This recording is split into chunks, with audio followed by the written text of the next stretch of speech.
आज न्याय धर्म सभा को राजनैतिक दल के रूप में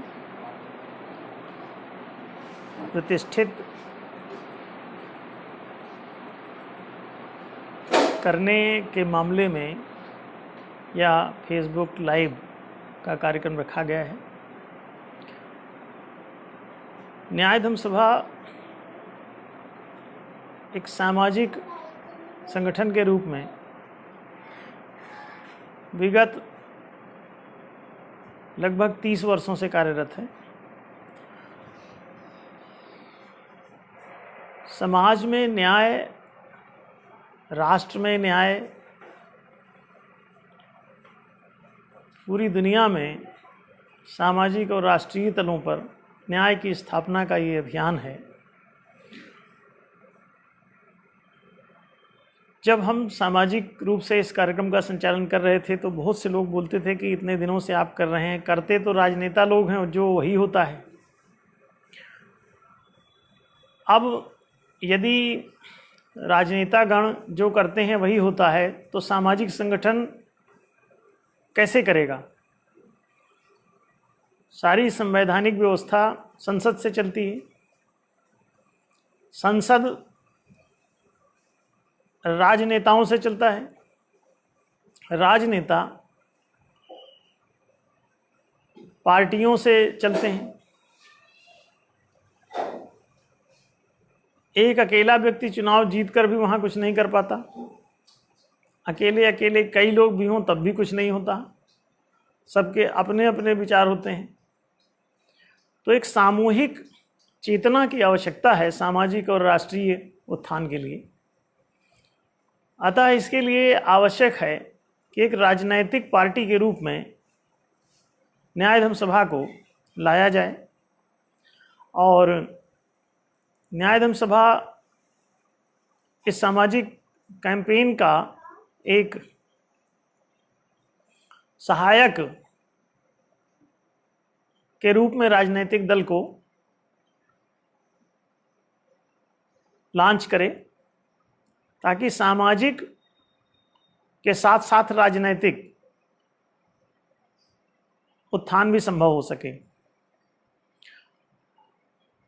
समाज और राष्ट्र का जीवन मूल्य न्याय है। सैद्धांतिक आधार इसका न्याय है। और चूंकि न्याय एक बड़ा व्यापक विषय है, दार्शनिक सत्यात्मक सिद्धांत न्याय को व्याख्यायित करने के लिए समुचित शब्द का प्रयोग किया जाता है, जिसमें सम और उचित दो शब्दों का संयोग है। सभी बातें समुचित दृष्टिकोण से व्यवहृत हों तो उसे न्याय कहते हैं। सामाजिक सभ्यता अथवा राष्ट्रीय सभ्यता इसी न्याय के सिद्धांत द्वारा गवर्न होती है। इस न्याय को प्रतिष्ठित करने के लिए ही हम लोग लगातार सक्रिय हैं और समाज में न्याय के प्रति जागरूकता पैदा करने के लिए विगत 30 वर्षों से हम लोग कार्यरत हैं। हमारे द्वारा इस दरमियान इन विषयों पर बहुत से ग्रंथ लिखे गए, बहुत सी पुस्तकें लिखी गईं ताकि लोगों को सही सही न्याय का कंसेप्ट पता चले।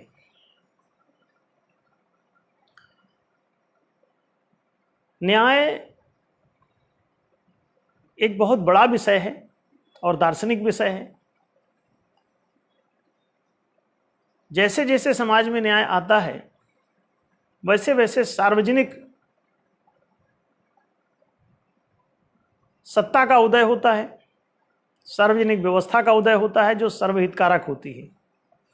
जो बातें सार्वजनिक हित के लिए स्पष्ट रूप से अनुकूल नहीं होती हैं उन बातों को न्याय संगत नहीं माना जाता। जो एक के लिए वही दूसरे के लिए इस छोटे से सिद्धांत को न्याय का सिद्धांत कहते हैं। तो ये समुचित हिताधिकारों का वितरण ही वास्तव में न्याय है। अब उसमें हिताधिकार आर्थिक हो सकते हैं, सांस्कृतिक हो सकते हैं, व्यावहारिक हो सकते हैं, आध्यात्मिक हो सकते हैं और राजनैतिक हो सकते हैं। आज हम आपसे संविधान में वर्णित राजनैतिक न्याय के बारे में चर्चा करेंगे। संविधान में राजनैतिक न्याय शब्द प्रयुक्त हुआ है उसकी उद्देशिका में, प्रीएम्बल में, पॉलिटिकल जस्टिस। आज तक यही स्पष्ट नहीं हुआ किसी को कि राजनैतिक न्याय का अभिप्राय क्या है और राजनैतिक न्याय में क्या करेंगे। राजनैतिक न्याय का अभिप्राय यह है कि समाज का कोई एक वर्ग विशेष राज्य पर हावी होकर के न चले, बल्कि समाज के प्रत्येक सदस्य को, राष्ट्र के प्रत्येक नागरिक को शासन में सहभागिता मिले। यदि शासन में सहभागिता नहीं होगी तो नागरिक कोई भी संतुष्ट नहीं हो सकता, अपने न्यायोचित हिताधिकारों की रक्षा नहीं कर सकता। तो इसके लिए आवश्यक है कि ये सार्वजनिक हिताधिकारिता प्रतिष्ठित हो और समाज में न्याय को बल मिले, न्याय की समझ पैदा हो। और जैसे जैसे न्याय की समझ पैदा होगी वैसे वैसे ये निश्चित रूप से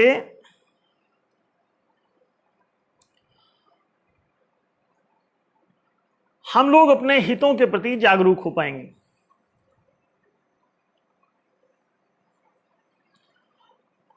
राजनैतिक न्याय की प्रतिष्ठा के लिए आवश्यक है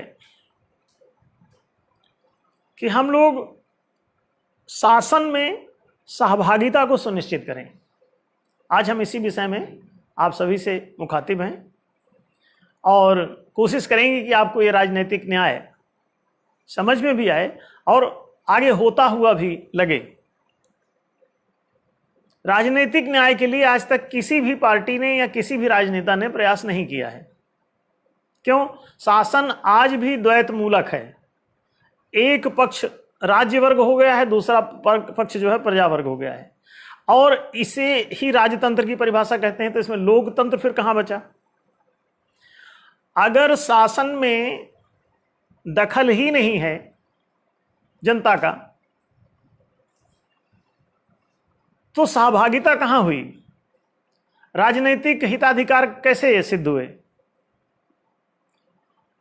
अब ये आवश्यक है कि राजनैतिक हिताधिकार सुनिश्चित किए जाएं और राजनैतिक हिताधिकारों की रक्षा के लिए एक संस्थागत प्रयास हो। उसी के लिए ये न्याय धर्म सभा को एक राजनैतिक दल के रूप में लाया जा रहा है कि वो इस राजनैतिक न्याय को प्रतिष्ठित करे। अब ये कैसे प्रतिष्ठित होगा? इसके लिए न्याय धर्म सभा द्वारा प्रस्तावित 111 मुद्दे हैं। ऐसे 111 न्याय प्रस्ताव हैं जो संपूर्ण सामाजिक और राष्ट्रीय व्यवस्था को दुनिया के हर कोने में प्रतिष्ठित कर सकते हैं।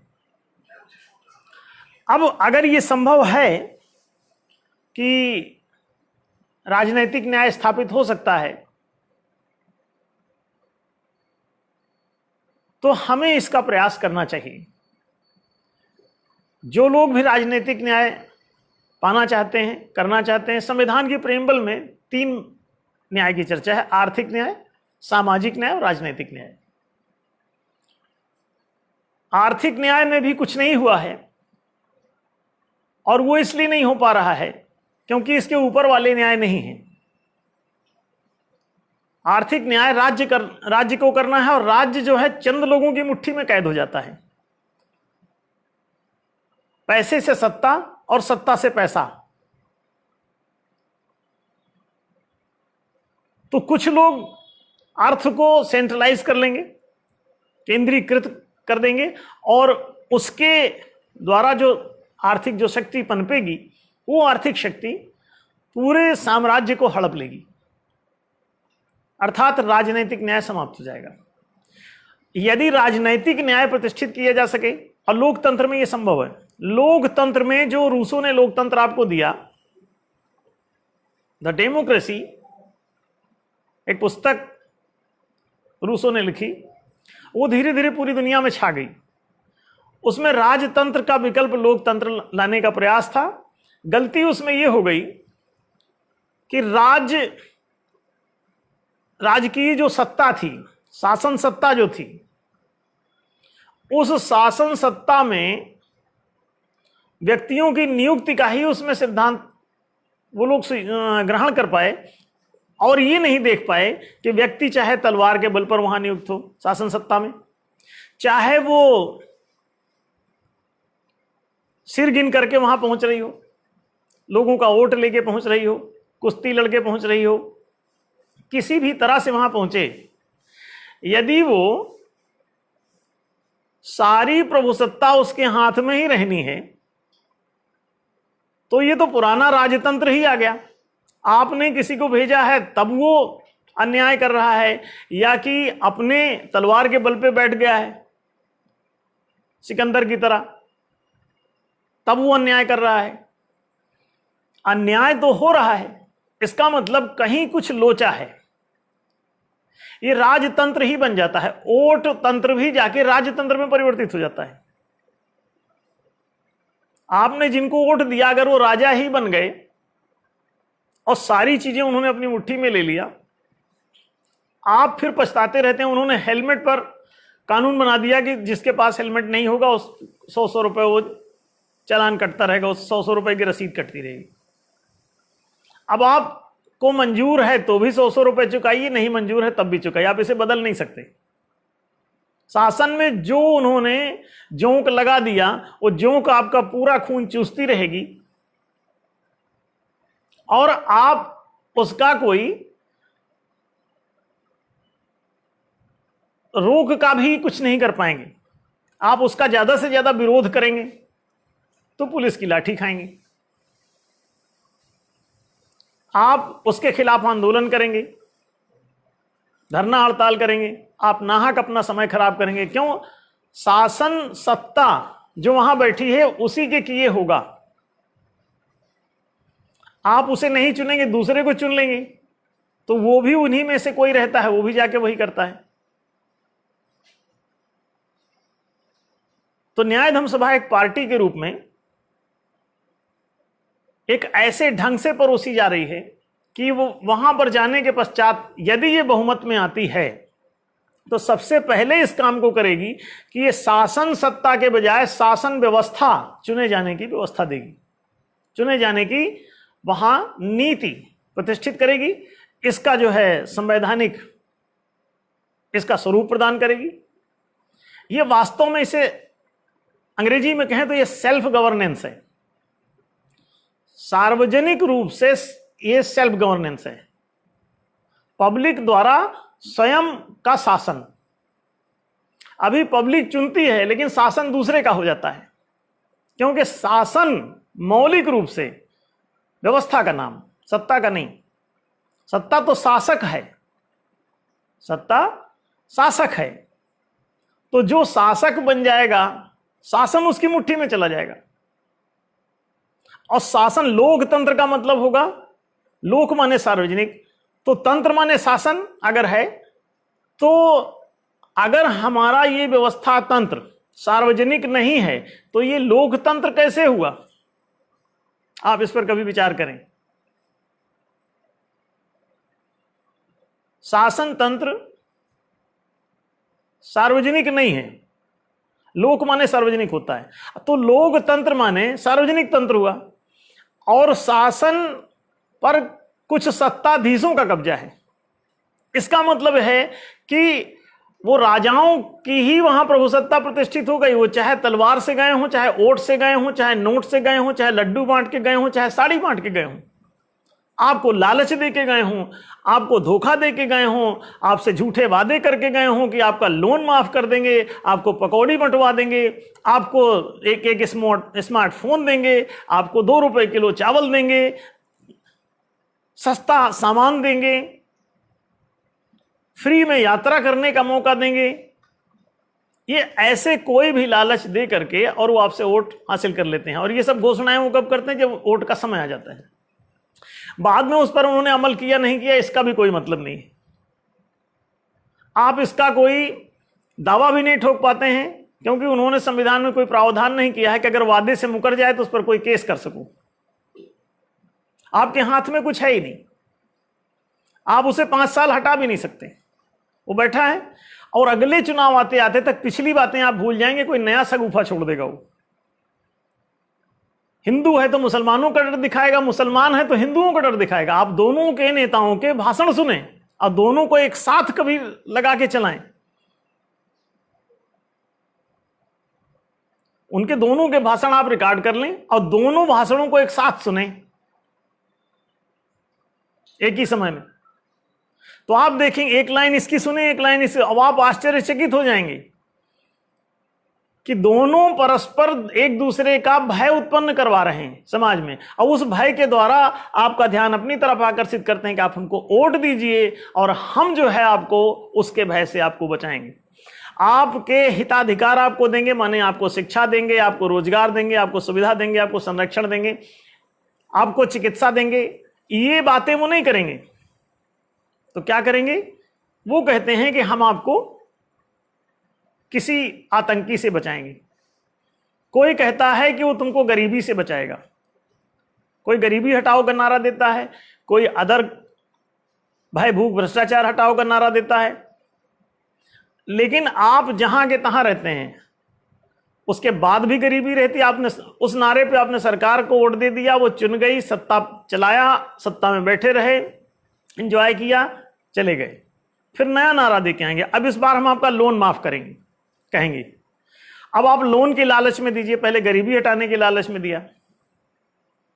तो ये जो आप कर रहे हैं, बार बार सत्ता चुन रहे हैं और सत्ताधीश बना लेते हैं।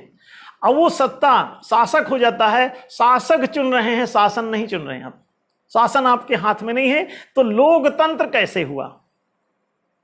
लोक के हाथ में जब लोक शासन व्यवस्था है ही नहीं कुछ, और इस लोक शासन की जो व्यवस्था है इसके 3 अंग होते हैं: नियम, नीति, निर्णय। सत्ता भी 3 है: विधायिका, मंत्रिका, न्यायिका। एक विधान बनाती है, दूसरा नीति बनाती है, तीसरा निर्णय देता रहता है, फैसले देता रहता है, कोर्ट, न्यायिका, न्यायालय। अब देखें, इन तीनों सत्ताओं के अधीन आपके नियम, नीति, निर्णय चले गए, पूरा शासन चला गया। अच्छा, लोकतंत्र वो होगा जो नियम, नीति, निर्णय पर अधिकार रखता हो, उसे पारित या निरस्त करने का जिसके पास अधिकार है, तंत्र उसके हाथ में है। तो लोकतंत्र सार्वजनिक तंत्र है, तो सार्वजनिक तंत्र, सार्वजनिक हाथों में यह होना चाहिए था, नियम, नीति, निर्णय। विधायिका जो विधेयक प्रस्तुत करती है वो जनता के हाथ में आना चाहिए था कि जनता अब चाहे तो उसे पारित करे या खारिज करे, निरस्त करे। पुराने जो बने हैं उनको भी रिव्यू करे, उनको भी पारित या खारिज कर सके। नए जो बन के प्रस्तावित होते हैं उन्हें भी पारित या खारिज कर सके। मंत्री जो नीति बनाते हैं, पॉलिसीज बनाते हैं, ये बजट नीति, आर्थिक नीति, ये रोजगार नीति, ये शिक्षा नीति, ये सुविधा नीति, संरक्षण नीति, वो जो नीतियां बनाते हैं वो भी आपके हाथ में नहीं रहता। उनकी जहां मर्जी वहां वो सड़क बनाते हैं, जहां नहीं मर्जी वहां नहीं बनाते हैं। कोई न्याय का उसके पीछे सिद्धांत नहीं है। वो अपने अपने क्षेत्रों में वो करते रहते हैं, सार्वजनिक धन का अपने अपने क्षेत्रों में वो उपयोग कर रहे होते हैं और आम जनता का क्षेत्र खाली पड़ा रहता है और आप साइलेंट, कुछ करने की स्थिति में नहीं होते, क्योंकि शासन आपने लुटा दिया। शासन आपने कुछ ऐसे वर्ग के हाथ में कर दिया जो इस आम जनता से हटके था, वो 5% शोषक वर्ग में था और शासक आपने उसको चुन लिया वोट दे करके, या वो तलवार के बल से बैठ गया, झूठ बोल के बैठ गया, धोखा दे के बैठ गया। अभी तो राजनीति का मतलब रक्षा नीति नहीं है, रक्षति इति राज्यम होना चाहिए। अब वहां पे उल्टा है, कूटनीति है वो भक्षति इति भाज्यम है, अभी राज्यम तो नहीं लग रहा है हमको। तो ये बड़ा खतरनाक मामला है। रक्षति इति राज्यम होना चाहिए था, जो रक्षा करे वही राज्य है, लेकिन उल्टा हो रखा है। तो आपका रक्षण हो ही नहीं रहा, आपके हिताधिकार कोई सुरक्षित है ही नहीं। 4 ही आपके जनाधिकार हैं, शिक्षा प्राप्ति का 25 साल तक निःशुल्क और अनिवार्य, रोजगार प्राप्ति का 25 साल के बाद प्रति परिवार 1 रोजगार, फिर सुविधा प्राप्त का सड़क पानी बिजली आदि प्रति बस्ती क्षेत्र के हिसाब से, और संरक्षण प्राप्ति का अधिकार, चिकित्सा, सुरक्षा, बीमा, बैंकिंग, पेंशन, आश्रय, ऐसी चीजें आपको मिलनी चाहिए थी। ये 4 जनाधिकार हैं, लेकिन 4 में से एक भी जनाधिकार न्यायोचित ढंग से प्रतिष्ठित नहीं है। 5% लोग इन सभी जनाधिकारों का सेवन कर रहे हैं और 95% प्रायः लोग इससे वंचित हैं। ये कैसा न्याय है? इसमें जो एक बात वो दूसरे के लिए है ही नहीं, तो न्याय का सर्वथा अभाव है। कारण इतना है कि आप चूक गए, आपने ऐसा लोकतंत्र अपना लिया जो राजतंत्र का ही एक विकल्प था। आप सत्ता ही शासन सत्ता का आपने चयन किया, शासन व्यवस्था चुनने का आपने अधिकार ही अपने लोकतांत्रिक संविधान में नहीं रखा, इसका कोई प्रावधान नहीं। इसलिए न्याय सभा जब भी बहुमत से आती है तो सबसे पहला उसका एफर्ट होगा, अगर वो वहां नियम नीति पारित करने की स्थिति में होगी तो सबसे पहला उसका यही विधेयक होगा कि वो इन नियम नीति निर्णय को पारित अथवा निरस्त करने का अधिकार जनता को प्रदान करेगी। ये बहुत बड़ी आपकी उपलब्धि होगी और पूरी दुनिया में जैसे ही ये वास्तविक लोकतंत्र आएगा, इसीलिए हमने इसको महालोकतंत्र कहा, द ग्रेट डेमोक्रेसी। वाकई इसमें ग्रेटनेस है, इसमें महानता है, ये महिमावान है, गौरवशाली है, ये वास्तविकता है, न्याय संगत है ये डेमोक्रेसी कि सार्वजनिक सभी लोग इसमें शामिल होंगे और वो वोट देने वालों में आपके नेता मंत्री भी इधर होंगे, साधारण सभा होगी, सर्वसाधारण के द्वारा ये चुनाव पारित या खारिज होगा, उसमें वो लोग भी इधर से आके वोट दे सकेंगे, तो उनको भी इसमें रखा गया है। अभी केवल उन्हीं के वोट से ये पारित और खारिज हो रहा है, वही बनाते हैं और वही से पारित या खारिज कर रहे हैं चंद लोग, ये सार्वजनिक नहीं है। अब अगर ये नियम नीति निर्णय पारित या खारिज करने का आपको सार्वजनिक अधिकार नहीं है तो आपको लोकतांत्रिक अधिकार ही प्राप्त नहीं है शासन में, तो आप शासन फिर से गंवा बैठे। आजादी हुई और जिस चीज का भय था कि सरदार भगत सिंह ने कहा था कि अपनी मां को एक पत्र लिखा जिसमें उन्होंने कहा कि मां मुझे डर है कि ये गोरे अंग्रेज तो चले जाएंगे, इनको हम खदेड़ देंगे, लेकिन मुझे भय है, डर है कि यहां के लोकल जो काले अंग्रेज हैं इनसे कौन बचाएगा जनता को। और उनका डर चरितार्थ हो गया। उन्होंने सत्ता लोकतंत्र भी लाए तो राजसत्ता ही उन्होंने अपनी बना ली। शासन व्यवस्था में जनता की भागीदारी नहीं दी गई और ये जानबूझ करके ऑल ओवर द वर्ल्ड ये षड्यंत्र रचा गया। कुछ यूरोपियन अमेरिकन ने कुछ चीजों में अपने जनमत संग्रह करा के उसे पारित या खारिज करने का हल्का फुल्का अधिकार प्राप्त है, लेकिन पूरी तरह से इन तीनों क्षेत्रों में तो पूरी दुनिया में कहीं नहीं। इसलिए ये एक अद्भुत महालोकतंत्र है जिसकी शुरुआत भारत से होगी। अच्छा ये है कि आप अतिशीघ्र इसे कर लो, जनता हमेशा हमेशा के लिए तुम्हारा उद्धार हो जाएगा, तुम्हारा कभी कोई शोषण नहीं कर पाएगा। रेपो रेट आज तुम हटाना चाहोगे तो तुम्हारा वित्त मंत्री इसे हटने नहीं देगा किसी कीमत पर, तुम्हारा प्रधानमंत्री इसे हटने नहीं देगा। क्यों? सारे शोषण की जड़ है वो। आप कोई भी सेठ का जितना भी प्रॉफिटेबिलिटी है पूंजी के माध्यम से या किसी भी चीज के माध्यम से, वो रेपो रेट के थ्रू है। और ये बातें हम 30 साल से लोगों को समझा रहे हैं और इसे कितने बार वित्त मंत्रियों को लिखा, आरबीआई को लिखा, लेकिन वो इसे हटने नहीं देंगे। क्यों? उनकी सारी बदमाशी का आधार ही वही है। यदि आरबीआई में रेपो रेट 0 कर दिया जाए और सबका खाता आरबीआई में खोल दिया जाए, कोई भी लेन देन के जितने बिचौलिए बैंक हैं इन बैंकों की जो व्यवस्था है वहां जाने की जनता की, वो जनता की व्यवस्था समाप्त कर दी जाए। सीधे आरबीआई से लेन देन जिस दिन नागरिकों का होने लगेगा अबाध गति से, बिना किसी नियम की बाधा के, लोग सिक्योर्ड वहां से सीधा सीधा लोन ले सकेंगे, उतनी मुद्रा जारी उसी अनुपात में होगी। और चूंकि आपकी किसी प्रॉपर्टी के बदले में ही जारी होगी तो कभी भी इसमें आप ये ना सोचना कि इससे इन्फ्लेशन होने वाला है, मुद्रास्फीति कभी नहीं होगी। ये झूठा इन्होंने प्रचार किया, आप सबको खतरे में डाल दिया, आपको शोषण से ग्रस्त कर दिया। लेकिन आप इस नीति को हटा नहीं सकते, क्यों? आपके हाथ में कोई पावर ही नहीं है। और इसीलिए वो अपना सारा मंत्रालय कैप्चर कर लेते हैं, सारी विधायिका कैप्चर कर लेते हैं, न्यायालय कैप्चर कर लेते हैं। दुनिया भर के 5% लोग इस काम को अंजाम देते हैं और शासन सत्ता के हाथ में सभी नियम नीति निर्णय शासन सत्ता के हाथ में दे लेते हैं, आम जनता को शासन से बाहर कर देते हैं। सार्वजनिक शासन होना चाहिए, सर्वसम्मति से सभी फैसले होने चाहिए, बहुमत द्वारा सभी फैसले होने चाहिए, सबको वोट देने का अधिकार हो, और जिस बात के पक्ष में, जिस नियम के पक्ष में, जिस नीति के पक्ष में, जिस न्यायालय के जिस निर्णय के पक्ष में बहुमत सिद्ध होता है वो जनता का, वोटों के द्वारा, मतदान के द्वारा। और चुनाव आयोग को यह अधिकार हो कि वो सारी हर चीज की वोटिंग करा सके, केवल शासन सत्ता की नहीं, शासन व्यवस्था पर भी चुनाव आयोग को वोटिंग कराने का अधिकार दिया जाए।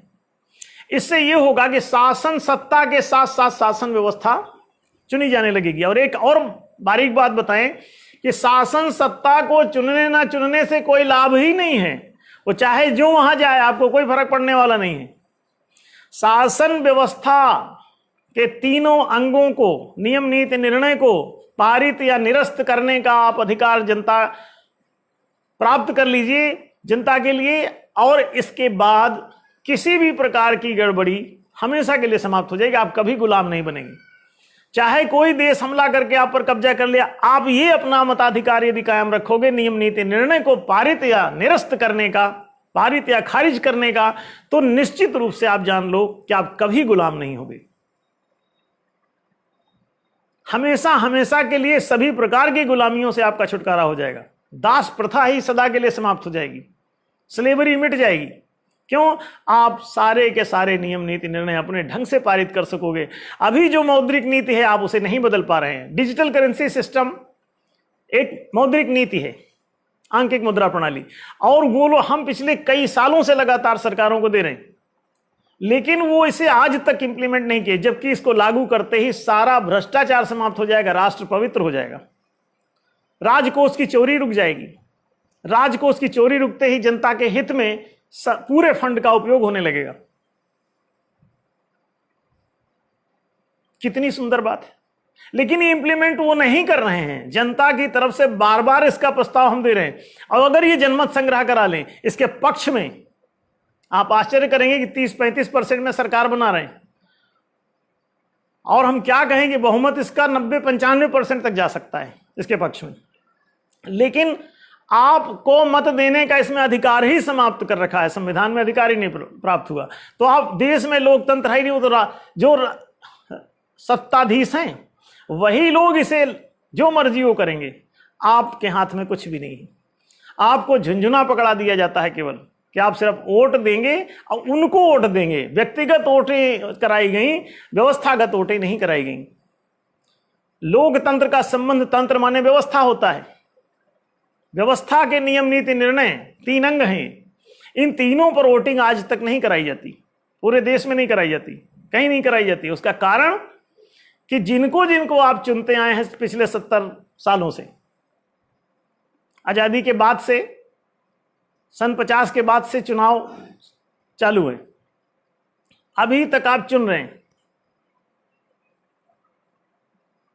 लगभग 70 साल की डेमोक्रेसी हो रही, लेकिन आपके हाथ में कुछ नहीं है। कोई डेमोक्रेटिक आपके पास पावर नहीं कि आप कोई भी नियम नीति निर्णय खारिज कर सकें। और जो नियामक नेता और जो नायक चुन भी रहे हैं, या विधायक मंत्री और न्यायाधीश चुन रहे हैं, उनको भी आप हटाने का अधिकार नहीं रखते। पारित या खारिज कर सकें नियम नीति निर्णय, और पारित या खारिज कर सकें विधायक, मंत्री और न्यायाधीश। आप देखिए, ये लोकतंत्र कहलाएगा।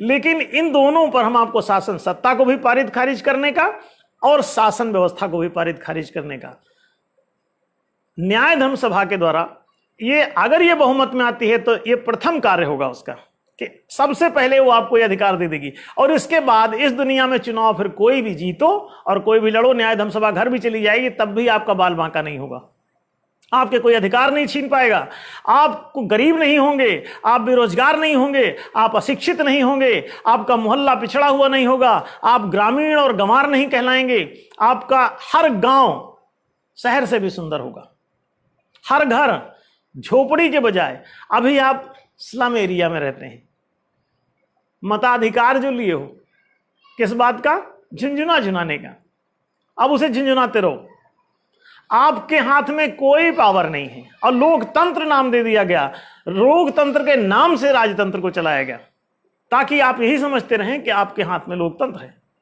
आपके देश में लोकतंत्र है, और आप खुश भी हो गए और दिया भी कुछ नहीं।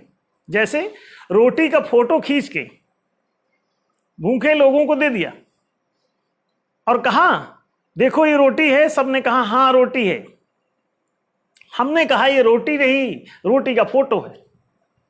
तो ये लोकतंत्र नहीं, ये लोकतंत्र की फोटो कॉपी आपको पकड़ा दी और ओरिजिनल रोटियां सब अपने पास रख ली, उसकी फोटो खींच के आपको दे दिया, और आप उसको देख करके भूख ने अब खाने की जरूरत थी तो भूख मिटती आपकी, आपके हाथ से सब कुछ चला गया। आपको इस पर गौर देने की जरूरत है। पूरी दुनिया में जहां जहां भी, जितनी मात्रा में, यूरोप अमेरिका में जहां कहीं भी लोकतंत्र जितना लिबरल हो सका, उतनी मात्रा में वो देश आगे बढ़ गए, उतनी मात्रा में वो देश विकसित हो गए, उतनी मात्रा में धन का उचित वितरण होने लगता है। जितनी मात्रा में लोकतंत्र सार्वजनिक तंत्र होगा, जितनी मात्रा में ये लिबरलिटी रहेगी, आपकी सारी लिबर्टी गायब, आपकी डेमोक्रेसी लिबरल नहीं। आप यही सोचते रहे कि आप स्वतंत्र हो गए, ना ना ना, वो शासन सत्ताधिपति अपने को चुनवा के अपने को बैठा लेते हैं और सारे तंत्र पर वो अपना कब्जा कर लेते हैं। और आपके हाथ में तंत्र नहीं, लोगों के हाथ में तंत्र नहीं, और नाम दे दिया लोकतंत्र। जब लोगों के हाथ में कुछ है ही नहीं तो ये लोकतंत्र कैसे होगा? इसीलिए हमने कहा the true and real justice and the true and real democracy is required to be established. और इसके लिए हम आप सभी को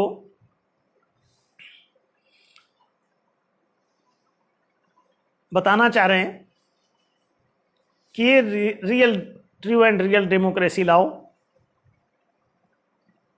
इसे सुव्यवस्थित करो, और इसको सुव्यवस्थित करके जीवन को सुंदर बनाओ। जीवन जितना सुंदर होगा उतना तुम सुखी होगे, जीवन जितना सुव्यवस्थित होगा उतना सुंदर दिखेगा। व्यवस्था आपके हाथ में है ही नहीं, और वो आपके लिए व्यवस्था क्यों देंगे? व्यवस्था का खून पी करके ही उनका सारा साम्राज्य चल रहा है, तो आपके अनुकूल वो व्यवस्था डिजिटल करेंसी क्यों लागू करेंगे? वो डिजिटल वोटिंग सिस्टम हमने चुनाव आयोग को दिया, चुनाव आयोग ने उसे इनफैक्ट स्वीकार भी कर लिया है, इसके बावजूद डिजिटल वोटिंग सिस्टम लाया नहीं जा रहा है। पूरे देश में जियो फैल गया, 4G चल रहा है, इसके बावजूद भी एक छोटा सा ऐप बना के, जैसे भीम ऐप डिजिटल करेंसी के लिए लॉन्च हुआ था, उसी तरह का एक ऐप डीवीएस के लिए, और डीसीएस भी हमारा प्रस्ताव था, अब ये डीवीएस भी हमने एक और प्रस्ताव दिया, और सेल्फ गवर्नेंस सिस्टम का भी दिया, ये एसजीएस है। ऐसे 111 प्रस्ताव हैं और सभी बहुत मूल्यवान हैं। इनको इंप्लीमेंट कराने के लिए हम जनता से अपील करते हैं कि जनता ये एक ही प्रस्ताव इंप्लीमेंट एक बार न्याय धर्म सभा से करवा ले, फिर न्याय धर्म सभा को भी वहां रहने की जरूरत नहीं है, ये चाहे तो आप इसे घर भेज दीजिए। आपके हाथ में ये वास्तविक महालोकतंत्र आ जाए, जिसमें आपके हाथ में नियम नीति निर्णय को पारित और खारिज करने का अधिकार प्राप्त हो जाए, जनता के हाथों में ये चीजें आ जाएं, इसके बाद इस दुनिया में कभी कोई गुलामी नहीं बचेगी और दुनिया के किसी कोने में गुलामी नहीं बचेगी। जिस दिन ये रूसों के लोकतंत्र पर, ये ट्रू एंड रियल लोकतंत्र डेमोक्रेसी जिस दिन ये विराजमान होगी, उस दिन सारी दुनिया के दुख मिट जाएंगे। और इसे कोई भी समझ सकता है, हर पढ़ा लिखा आदमी समझ सकता है कि हाँ, इसके बाद किसी प्रकार की बदमाशी करना संभव ही नहीं रह जाएगा। और बड़ी आसानी से आप, जैसे एक छोटा सा उदाहरण हम दें कि मान लीजिए न्यायालय ने सरदार भगत सिंह को मृत्यु दंड दे दिया, फांसी की सजा दे दी। अगर ये महालोकतंत्र होता, स्वशासन प्रणाली होती, सेल्फ गवर्नेंस सिस्टम होता, तो जनता के पास जाता ये केस वोटिंग के लिए।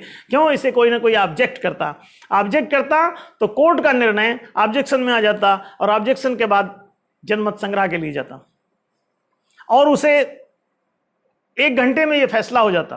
पूरे जनता के लिए वोटिंग खोल दो, पहले बता दो केस क्या है और फिर वोटिंग खोल दो, फिर वोटिंग कराओ कि उसको फांसी देना है या नहीं।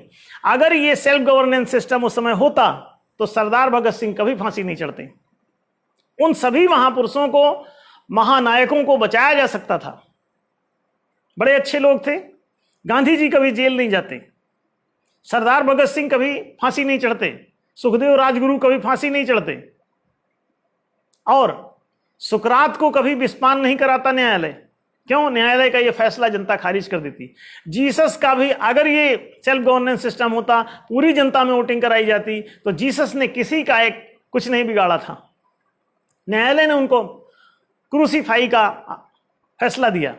ये फैसले की पुनर्समीक्षा होती, जनता में वोटिंग के लिए जाता और जनता इसे खारिज कर देती निश्चित रूप से। क्यों? वो जनता के विरुद्ध उन्होंने कोई काम नहीं किया था, तो जनता ऐसा दुष्कर्म कभी नहीं करेगी कि निर्दोष को दंड दे दे, जैसा अदालतें करती आई हैं। हर अदालत ने अब तक, आपकी पूरी दुनिया में हर अदालत ने पिछले कई हजार वर्षों से निर्दोषों को ही दंडित किया है। तो आप सबको ये बात समझ में आनी चाहिए कि आप अपने सभी महापुरुषों को बचा सकते हैं यदि आप अपने हाथ में पावर्स ले लें, सार्वजनिक रूप से फैसले होने दें। कोई भी बात जितनी सर्वात्मक होती है उतनी सत्य के निकट होती है। इस बात को आपको भली भांति समझने की आवश्यकता है। जो बात जितनी अधिक सार्वजनिक होगी, क्योंकि सर्वत्वम इति सत्यम, आत्मा की सर्वव्यापकता को ही सत्य कहते हैं, ईश्वर की सर्वव्यापकता को सत्य कहते हैं, परमात्मा की सर्वव्यापकता को सत्य कहते हैं, ब्रह्म की सर्वव्यापकता को सत्य कहते हैं। यही दार्शनिक दृष्टिकोण चिर पुरातन काल से है, वैज्ञानिक दृष्टिकोण भी यही है कि एक ब्राह्मी ऊर्जा ही पूरे ब्रह्मांड की रचना का मूल सामग्री है।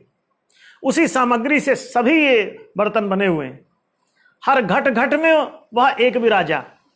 यही बात विज्ञान कह रहा है, यही बात आपका प्राचीन दर्शन कह रहा है, वैदिक दर्शन कह रहा है, और पूरी दुनिया में बाइबल वही कह रहा है, कुरान वही कह रहा है कि उसी गारे से तुमको बनाया और अपनी रूह फूंक दी। आप देखें, एक ही तत्व से आपको बनाया जा रहा है, एक ही निर्माण सामग्री से सब कुछ बना हुआ है। जो मैं हूं वही मेरा पिता है, वही तुम हो। जीसस कहता है ये तीनों चीजें एक ही हैं। जो पिता है वही पुत्र है। अब आप देखें, जब सारी चीजें एक ही हैं तो हम एक दूसरे के लिए मकड़जाल क्यों बुन रहे हैं? एक दूसरे को धोखा क्यों दे रहे हैं? एक दूसरे के साथ अन्याय क्यों कर रहे हैं? एक दूसरे के हिताधिकारों को क्यों दबा रहे हैं? हम समुचित हिताधिकारों का वितरण क्यों नहीं करते? ये सभी बातें प्रश्नवाचक चिन्ह हैं, और ये तभी होंगी जब आपके फैसले सर्वात्मक होने लगेंगे। हम आपको एक सिर्फ ये मताधिकार देंगे, शासन व्यवस्था के चुनाव का। आपको पूरी दुनिया में शासन सत्ता के चुनाव का अधिकार दिया गया है। अब हम आपको देना चाहते हैं शासन व्यवस्था चुनने का अधिकार। शासन व्यवस्था के नियम नीति निर्णय को पारित या निरस्त करने का अधिकार जनता को प्रदान करेगी न्याय धर्म सभा, एक पार्टी के रूप में सबसे पहले जब भी ये चुन के आएगी। और बाकी के 110 जो प्रस्ताव हैं, वे सभी 110 प्रस्ताव जनता के हाथ में आ जाएंगे पारित या निरस्त करने के लिए।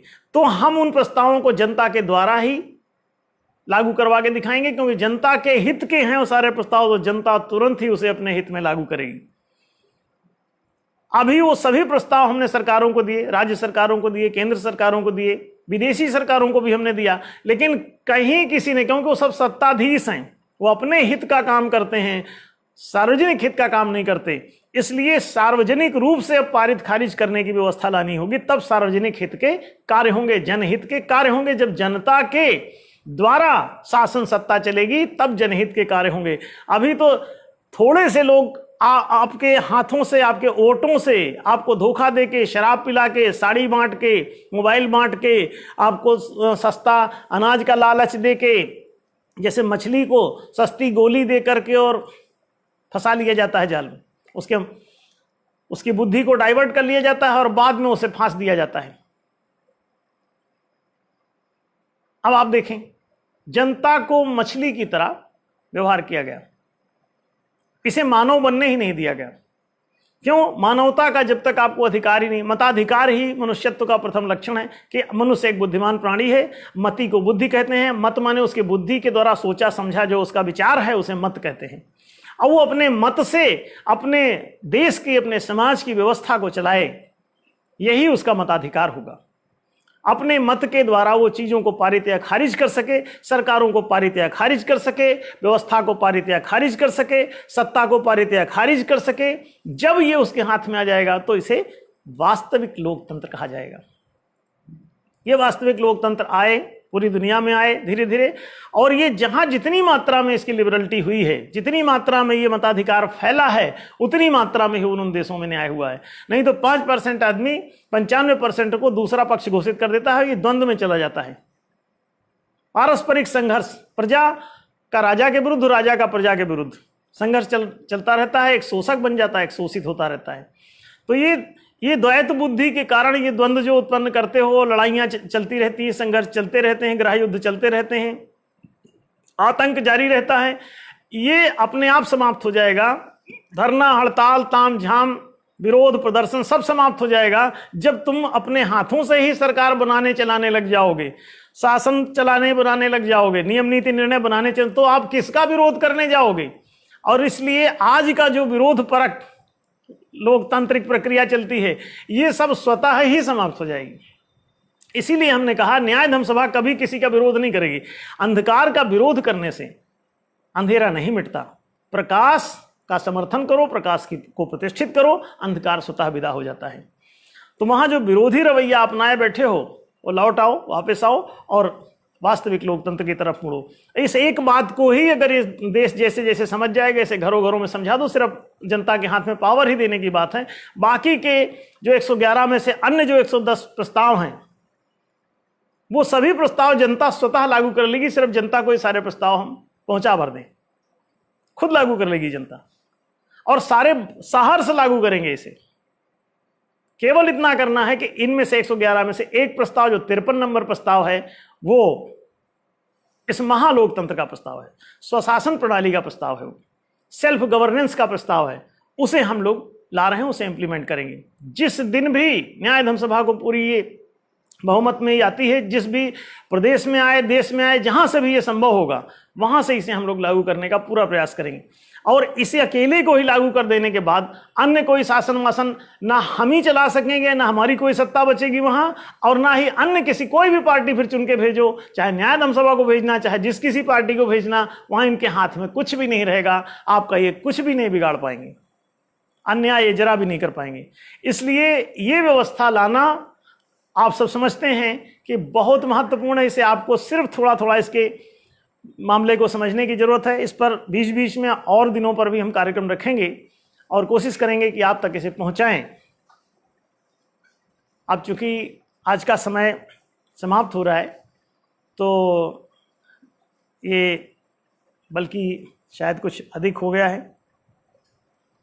तो आज का ये कार्यक्रम ही रोका जाएगा। अगर आप लोगों में से किसी को कोई प्रश्न पूछना हो तो पूछ सकते हैं।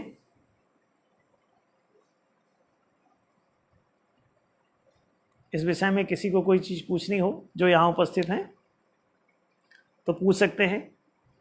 8 से 9 का कार्यक्रम रखा गया था, अभी 15 मिनट शेष है, लेकिन मुख्य विषय आधे घंटे के लिए ही रखा गया था, जिससे थोड़ा सा ओवर हुआ है, मगर हम लोग आगे भी इस पर बात करते रहेंगे। ये बहुत महत्वपूर्ण है, वास्तव में तो इस पर रोज ही चर्चा चले तो बहुत अच्छा होगा, बहुत महत्वपूर्ण विषय है जी।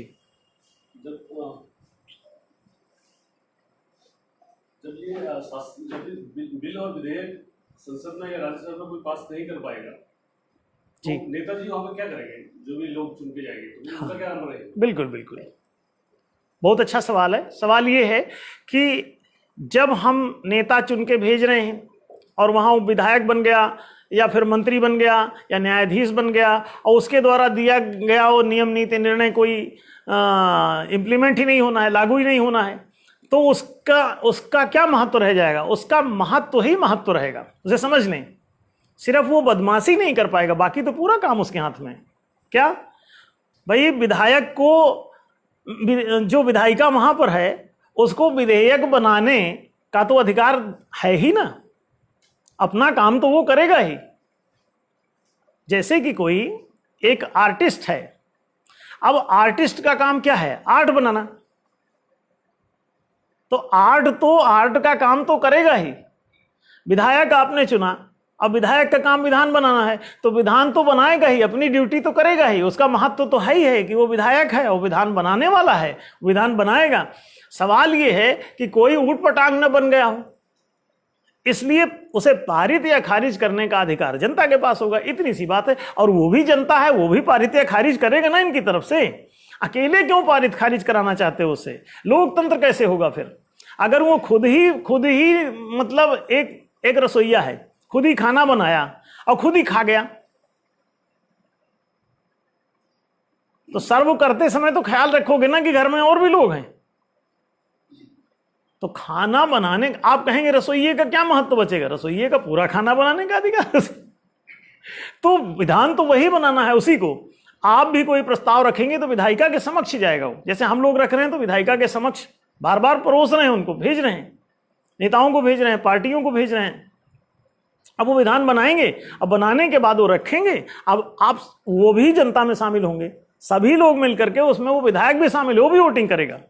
लेकिन अकेले ही विधायक वोटिंग कर दे तब तो खतरा उत्पन्न हो सकता है। इसलिए जरूरी नहीं कि वहां अच्छा ही आदमी बैठे, हो सकता है कभी गलत आदमी पहुंच जाए तो गलत कानून बना के फट से पारित कर लेगा।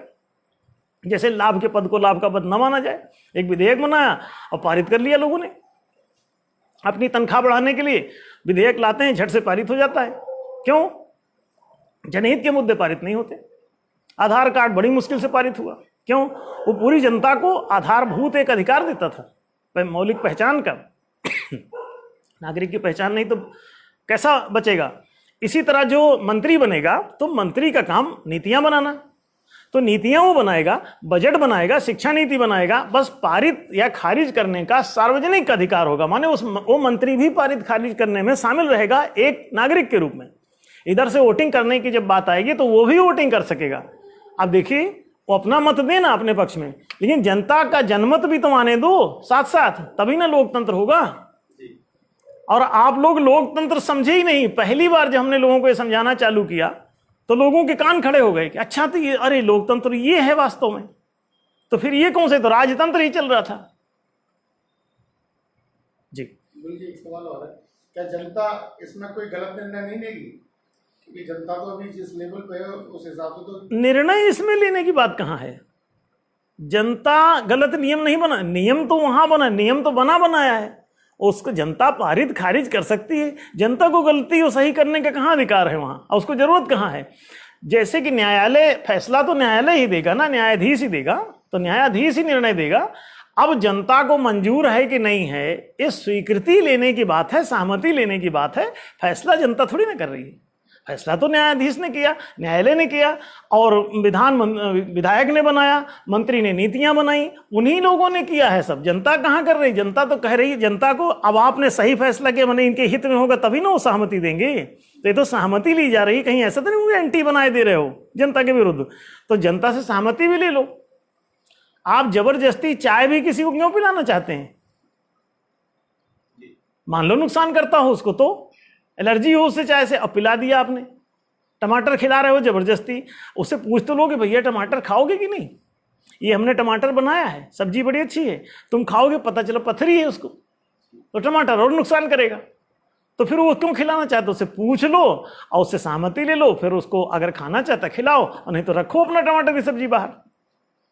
और उससे पूछो कि इसमें क्या है, तो कहेगा नहीं इसमें टमाटर न डाला करो। तो अब आप टमाटर जो है थोड़ा बाहर करिए और फिर सब्जी बनाइए, तो पूरी प्रजा हजम कर लेगी। अब बहुमत के आधार पर आप फैसले करो, बहुमत के आधार पर वो दो। और जो बहुमत भी 3 प्रकार का रखो, कि एक सामान्य बहुमत जो 50% से अधिक होता है, इसमें ऑब्जेक्शन की ज़्यादा सुविधा दी जाए, क्योंकि अभी बहुत सारे लोग बाकी हैं, नहीं तो अल्पसंख्यक परेशान रहेगा हमेशा, अल्पसंख्यक आयोग बनाते फिरोगे। तो इसको ऑब्जेक्ट करने का, और उसकी तरफ से जो भी ऑब्जेक्ट करे उसकी तरफ से सुधार मांगा जाए उससे, कि इसमें आप क्या सुधार चाहते हैं, और प्रॉपर उसमें सुधार किए जाए और इसे फिर से रखा जाए। और जब तक वो शुद्धिकरण न हो जाए तब तक आप उसे रखते रहो, ठीक है। और एक निश्चित समय के बाद, कि इतने दिनों बाद आप इस पर विचार कर सकते हो, ऐसा प्रावधान किया जा सकता है कि इतने दिनों बाद आप ऑब्जेक्ट कर पाएंगे। एक बार लागू हो गया तो अब इतने दिन बाद आप इसकी पुनर्समीक्षा कर सकते हैं। और फिर इसके बाद, अभी तो सन 1860 का कानून चल रहा है, कोई समीक्षा ही नहीं। कम से कम साल में एक बार या 2 साल में एक बार, 5 साल में, जैसे सरकार बदल रही, सत्ता की समीक्षा हो रही, वैसी व्यवस्था की भी समीक्षा 5 साल या 4 साल में कर देते। 5 साल में अभी नियम है, तो 5 साल में व्यवस्था की भी समीक्षा का तो अधिकार दे दो, कि एक बार चाहो तो इसे ऑब्जेक्ट कर सकोगे, और इसे फिर से पारित खारिज करने पर वोट हो जाया करेगा। 1860 से अभी तक आपने उस विधेयक को आज रखो, पुलिस एक्ट को, आज ही अगर न खारिज हो जाए तो हमको बताना। जन्म संग्रह करा के देख लीजिए, पुलिस गाली देती है, लाठी मारती है, रिपोर्ट लिखाने जाते हो रिपोर्ट नहीं लिखती है, और बदतमीजी से बात करती है। इसके बावजूद वो सब पुलिस एक्ट चल रहा है, उठा के आपको जेल में बंद कर देती है। जेल में बंद करने का क्या मतलब है? किसी को, नागरिक है, आप उसका मान ही हरण कर ले रहे हो। किसी को भी आप घसीटते हुए ले जा रहे हो, दोषी है नहीं तो 40-40 साल बाद लोग छूट के आए, कोर्ट ने कहा इनका तो कोई दोष ही नहीं। अब जो इसकी जिंदगी आपने बर्बाद कर दी 40 साल की, ये इसका कौन जिम्मेदार है? देखें, ये सारी चीजें बहुत गड़बड़ हैं। और ये जो आशंका आप लोग व्यक्त करते हैं कि अरे तो इनके हाथ में क्या बचेगा, और जनता क्या गलत निर्णय नहीं, जनता से निर्णय की बात नहीं कही जा रही है। जनता जो है, हाँ, प्रस्ताव जैसे विधायिका बनाती है, कोई भी रख सकता, प्रस्ताव कोई भी दे सकता है।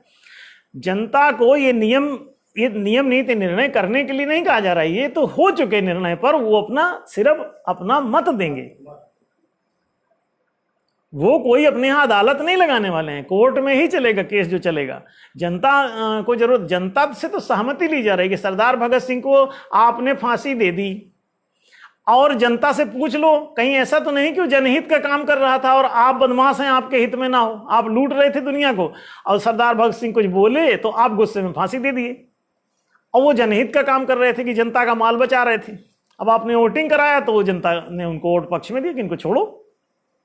तो कोर्ट अगर गलत फैसला देगा तो कैसे वो बचेगा उससे आदमी? अब आज तो 99% फैसले गलत हैं, 99% कानून गलत हैं, 99% मंत्रियों की नीतियां गलत हैं, और चल सब रही हैं। तो फिर जनता की सहमति ले लो तो बात साफ हो जाएगी। हम ही नहीं कह रहे हैं कि ये अदालत जनता के पास जाए और जनता सुनवाई करेगी। जनता को सुनवाई नहीं करना, जनता सिर्फ सहमति देगी, अपना मतदान करेगी, और देखो क्या होता है, मजा लो उसका। और गलती सार्वजनिक जितनी चीज होगी बहुमत से किया जा रहा है, कोई जनता में से एक का वोट नहीं मांगा जा रहा है, ये सार्वजनिक मतदान कराया जा रहा है, और ये बहुमत से कराया जा रहा है। सामान्य बहुमत, विशेष बहुमत 75%, 50% से अधिक सामान्य बहुमत, 75% से अधिक विशेष बहुमत माना जाए, और 95% से अधिक होने पर पूर्ण बहुमत माना जाए, और 5% अपवाद माना जाए, क्योंकि 5% बर्तन कुम्हार के भी खराब निकल जाते हैं। तो 5% अगले पगले मूढ़ और धूर्त मक्कार अपराधी किस्म के होते हैं, तो उनके मत का कोई मूल्य नहीं, इसलिए 5%, 95% पर ही पूर्ण बहुमत, 5% फर्जी भी होंगे, तो ये चिंता का विषय नहीं। तो जनता की सिर्फ सहमति है, ठीक है जी। सुशील जी के ही थोड़ा सा एडिशन था कि जनता एक सामान्य मतलब उसका नाम है, हाँ, कई बार उतनी बुद्धि नहीं होती, इवन यहाँ तक होता है कि सही चीज को भी, अपने हित की चीजों को भी कई बार नहीं समझते। हाँ बिल्कुल। तो क्या ये संभावना नहीं है कि कोई सही नियम नीति बना दिया उसको भी उसने स्वीकार कर दिया? तो इसमें दिक्कत क्या है? जब गलत इतने आप स्वीकार कराए हुए हो, और एक सही अगर थोड़े दिन के लिए टल जाता है तो आप एक्सप्लेन करने का आपको अधिकार है, आप जनमत तैयार कीजिए, उसको समझाइए। और दूसरी बात, अगर जनता गलत है, मूर्ख है, तो 5% मार्जिन दिया तो जा रहा है, उतनों का मार्जिन है। अब बाकी तो समझदार है। मनुष्य एक बुद्धिमान प्राणी है। एक उसकी अपने हित की उसकी बात जो है आप बताते हो, वो मछली या कबूतर जैसा नहीं है। आप जनता के खिलाफ कोई बात ऐसा बोल के देखो और तुरंत अगर खारिज न कर दे तो बताना। हाँ, बचपन में और पशुओं में भेद नहीं है, बालक बानर एक स्वभाव। लेकिन जैसे जैसे मनुष्य वरिष्ठ होता है, इसकी बुद्धि अकल दाढ़ा जाती है तो अकल काम करने लगती है, हित अहित समझने लगता है। तो उससे हित और अहित का ही वोटिंग होना है। और अपने हित को सब भली भांति समझते हैं, दूसरे को भले न समझते हो, अपना हित सब जानते हैं। और इसीलिए सर्वहित में यानी सार्वजनिक वोटिंग हो जाए तो सब अपने अपने हित के हिसाब से वोट देंगे तो सर्वहित का हो जाएगा वो। और जो सर्वत्वमिति सत्यम, सत्य के उतने निकट चला जाएगा। तो इसमें कोई खतरा नहीं। जी प्रश्न जी। क्या योग्यता रहेगी इन न्यायपालिका में जो रहेंगे या रहेंगे, क्या योग्यता रहेगी? हाँ, बिल्कुल ठीक बात है। ये तीनों जो शासन सत्ता के अंग हैं, विधायिका, मंत्रिका, न्यायिका, इन तीनों के लिए वहां पर विधान बनाने से संबंधित कितनी योग्यता रिक्वायर्ड हो सकती है। जैसे कि आप एक गाड़ी का ड्राइवर भी रखते हैं तो उसको भी देखते हैं कि नहीं कि ड्राइविंग मतलब आती भी है कि नहीं ड्राइविंग। उसी तरह विधान बनाना आपको आता भी है कि नहीं, इसके क्या क्या मूल्य हैं, कैसे विधान बनाया जाएगा, क्या क्या इसमें बातों का ध्यान रखा जाना चाहिए, खतरे क्या क्या हैं इसमें, ये सभी बातों का जो ज्ञान इतना विवेक कर सके, तो इतना जो विवेकशील हो, निष्पक्ष न्यायकारी हो, उस तरह का आदमी कोई एसक्यू लेवल का वहाँ पे लाया जाए। और इसी तरह मंत्री में नीतियाँ क्या हों, क्या नहीं हों, कैसी निष्पक्ष हों, ये सारी जो गुणवत्ता का परीक्षण है वो वहाँ पे ऐसा योग्य व्यक्ति हो जो इसका नीतियों का गुणात्मक परीक्षण कर सके, सही गलत का विचार कर सके। इसी तरह फैसला देना सबके बस का नहीं होता, तो न्यायाधीश बनाते समय भी ये ध्यान होना चाहिए कि न्यायाधीश के लिए योग्यता क्या होना चाहिए। सबसे बड़ी बात तो निष्पक्षता ही है, चाहे नियम हो, नीति हो, निर्णय, निष्पक्षता होनी चाहिए। निष्पक्षता कौन की आदतों का गुलाम ना हो। अगर ये आदतों संस्कारों से प्रेरित होकर चलता है तो ये हिंदुत्व के संस्कार से प्रेरित है तो हिंदू हित की बात करने लगेगा। अगर ये इस्लाम के संस्कार से प्रेरित है तो इस्लामिक हित की बात करने लगेगा। तो इसलिए जो जो ऐसे सेल्फ हिप्नोटाइज्ड हैं अपने अपने विक्षेपों से, तो उन विक्षिप्त लोगों को वहाँ चुनाना है, विविक्त लोगों को चुना जाए, विवेकशील लोगों को चुना जाए, विक्षेपशील नहीं। तो ये जो रिक्वायरमेंट वहाँ पर है वो लगभग एसक्यू लेवल के स्पिरिचुअल क्वेश्चन है, जिनका आत्मिक अस्तित्व जिनका काम करता है, उनको चुना जा सकता है। ये तीनों बहुत ही निष्पक्ष पद हैं। तो पात्रता अनुसार वो चुनोगे तो अच्छे बना के देंगे और फिर उन पर इधर से सार्वजनिक मतदान भी होगा, अति शुद्ध हो जाएगा ये। एक सवाल और है जी, क्या जनता भी अपना कोई प्रस्ताव लेकर इसमें जा सकती है? हाँ हाँ, प्रस्ताव तो इस दुनिया में पता नहीं कितने बुद्धि के लोग हैं, जाने किस किस बात पर विचार करते हों। तो शोध अनुसंधान की छूट तो पूरी सार्वजनिक की खुली रहनी चाहिए। और हाँ, प्रस्ताव अपने विधायिका को देंगे सम्मानपूर्वक, क्योंकि विधायिका को जो अधिकार आप दिए हुए हैं उसका मान सम्मान बना रहे। आप प्रस्तावित कीजिए, वहाँ रखिए और अपने प्रस्ताव को विचार के लिए उनको भेजिए। वो लोग विचार करेंगे, अगर उनको न्याय संगत नहीं लगेगा तो आपको समझाएंगे कि इसमें ये बातें आपकी न्याय संगत नहीं है, आप उसको सुधार लीजिए। और फिर भी आपको पसंद नहीं है तो आप कहिए कि ठीक है, आप रख दीजिए, जनता से वोटिंग हो जाने दीजिए। न्याय संगत की समीक्षा करना वहाँ पर जरूरी है। तो इसलिए आप कोई नीति देनी है तो मंत्रालय में भेजिए, कोई नियम देने हैं तो आप उसका प्रस्ताव विधायिका को भेजिए। और कोई निर्णय से संबंधित कोई आपके सामने कोई केस आया कि कोई केस हुआ है दुनिया में और आपको लगता है कि ये फैसला होगा, तो आप अपना फैसला वहां भिजवा दीजिए, प्रस्ताव कि मेरे हिसाब से ये फैसला इसमें सही रहेगा। तो सभी लोग फैसले दो, तमाम फैसलों को मद्देनजर रखते हुए वो अपना फैसला तय कर लेगा, जज और बेहतर। तो सब प्रस्ताव देंगे तो और अच्छे वहां निर्णय हो पाएंगे। ये तो अच्छी बात है कि जनता और उनको चेताती रहे। जी ठीक है, तो आज की सभा समाप्त की जाती है। आप सभी लोग इसको ठीक से देखा करें। रोज जब भी ये प्रोग्राम होगा तो इसका प्रचार किया जाएगा। आप सभी लोग उस निर्धारित समय पर इसे ऑन करके देखते रह सकते हैं। न्याय धर्म सभा के सदस्य बन सकते हैं। अभी राजनीतिक दल के रूप में आ रही है। सभी लोग लाइक शेयर कमेंट इसमें जो जो कर सकते हैं करते रहें और इसे पूरी दुनिया तक पहुंचाएं, देश के कोने कोने में पहुंचाएं, जन जन तक पहुंचाएं। और जहां ये इससे पहुंच सकता है इलेक्ट्रॉनिक माध्यम से, वहां इससे पहुंचाएं और बाकी मौखिक भी करते रहें। सभी को धन्यवाद बहुत बहुत।